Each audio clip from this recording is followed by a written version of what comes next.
ഉത്തര നക്ഷത്രം. ഉത്തര നക്ഷത്രത്തിൻ്റെ കാൽഭാഗം മാത്രമാണ് നമുക്ക് ചിങ്ങത്തിലുള്ളത്. ബാക്കി മുക്കാൽ ഭാഗവും നമുക്ക് കന്നിയിലാണുള്ളത്.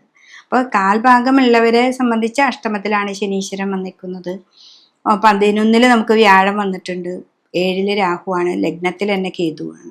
ഇപ്പൊ രോഗങ്ങളെയാണ് ചിങ്ങക്കൂറുകാർ എന്ന് പറഞ്ഞാൽ അതിൽ പെടുന്ന ഈ നക്ഷത്രക്കാർ മുഴുവൻ വളരെ രോഗങ്ങളെ ശ്രദ്ധിക്കണം. പിന്നെ ഇവരുടെ ജോലി സംബന്ധമായ കാര്യങ്ങൾക്കൊക്കെ പോകുമ്പോൾ തടസ്സങ്ങളൊക്കെ ആദ്യ ഭാഗങ്ങളിൽ ഉണ്ടാവും. പിന്നെ അതിനൊക്കെ നമ്മൾ മറികടന്ന്, അതായത് ദേവീക്ഷേത്രത്തിൽ പോവുക, ചുവന്ന പൂക്കൾ കൊണ്ട് 7 ദിവസം അടുപ്പിച്ച് അർച്ചന കൊടുക്കുക. അത് ജയദുർഗ എന്ന് പറയുന്നത് ജയിച്ചു വരാനുള്ള ഒരു ദേവിയുടെ ഒരു പൂജയാണ്. അതിന് മാത്രമായിട്ടുള്ളൊരു മന്ത്രമാണ്. അപ്പം അത് ചെയ്യാം. ലളിതാ സഹസ്രനാമം നന്നായിട്ട് ജപിക്കുക. അതൊക്കെയാണ് ഈ ഉത്തര നക്ഷത്രത്തിന്റെ കാൽഭാഗത്ത് ചിങ്ങക്കൂറിലുള്ളവർ ചെയ്യേണ്ടത്. കന്നിക്കൂറുകാരിലെ ഉത്തരത്തിന്റെ മുക്കാൽ ഭാഗവും കന്നിക്കൂറിലാണ് കിടക്കുന്നത്. അപ്പോൾ ആ കന്നിക്കൂറുകാരെ സംബന്ധിച്ച് 7ാം ഭാവത്തിലേക്കാണ് നമുക്ക് ശനീശ്വരൻ വരുന്നത്. അപ്പോൾ 7ലെ ശനി കണ്ടകശനിയാണ്.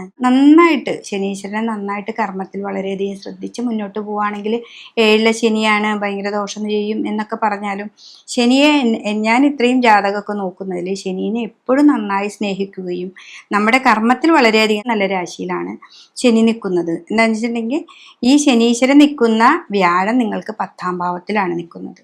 അപ്പോൾ കന്നി രാശിക്കാരെ സംബന്ധിച്ച് 10ലേക്ക് വ്യാഴവും 7ല് ശനിയുമാണ് വന്ന് നിൽക്കുന്നത്. അപ്പോൾ അവിടെ രാഹു ഉണ്ട് 6ാം ഭാവത്തിൽ, കേതു 12ലും. അപ്പോൾ ആദ്യം കുറച്ച് തടസ്സങ്ങൾ വന്നാലും അത് മുന്നിലേക്ക് പോകാൻ നല്ലൊരു വഴി കാണിച്ചു തരും. അപ്പോൾ ആദ്യത്തെ ഒരു തടസ്സത്തിൽ നമുക്ക് അലസത വരും. ശനി 7ലൊക്കെ നിൽക്കുമ്പോൾ എപ്പോഴും അലസത വരും. നമുക്ക് അത് വേണ്ട, അത് ചെയ്താൽ അത് ശരിയാവില്ല എന്നൊക്കെ നമ്മളെ സ്വയം മനസ്സുകൊണ്ട് പറയും.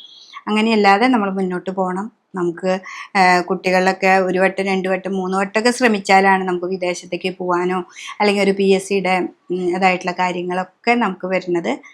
നന്നായി ശ്രമിച്ചാൽ മാത്രമേ നമുക്ക് കിട്ടായികയില്ല. പക്ഷെ ശ്രമിക്കാൻ നമുക്കൊരു മടി വരും. ആ മടി മാറാനാണ് നമ്മൾ ശിവന്റെ അമ്പലത്തിൽ പോകുന്നതും അവിടെ ധാര കൊടുക്കുന്നതും. വെള്ളം ആണെന്ന് വെള്ളം കൊണ്ട് മതി. അല്ല, കരിക്ക് കൊണ്ടാണ് ധാര കൊടുക്കേണ്ടതെന്ന് വെച്ചിട്ടുണ്ടെങ്കിൽ മാസത്തിലൊരിക്കൽ ഒരു കരിക്ക് ഇളനീര് കൊണ്ട് ഒരു ധാര കൊടുക്കുന്നതും നല്ലതാണ്. പിന്നെ വിഷ്ണു ക്ഷേത്രത്തിൽ പോവാം. ആ കർമ്മത്തിലാണല്ലോ വ്യാഴം നിൽക്കുന്നത്. അപ്പോൾ ആ വിഷ്ണു ക്ഷേത്രത്തിൽ പോവാൻ പറ്റത്തക്ക വഴിപാടൊക്കെ ചെയ്ത് കഴിഞ്ഞാൽ ഈ കന്നിയിലിരിക്കുന്ന ഉത്തര നക്ഷത്രക്കാർക്ക് നല്ലതാണ്. അതേപോലെ ഈ ചിങ്ങത്തിലിരിക്കുന്ന ഉത്തര നക്ഷത്രക്കാർ ഞാൻ പറഞ്ഞ പോലെയൊക്കെ ചെയ്ത് കൃത്യമായിട്ട് പോവുകയാണെങ്കിൽ ഈ ഒരു വർഷം നമുക്ക് ഏറ്റവും നല്ല ഒരു സമയമായിട്ട് നമുക്ക് മുന്നോട്ട് പോകാനായിട്ട് സാധിക്കും.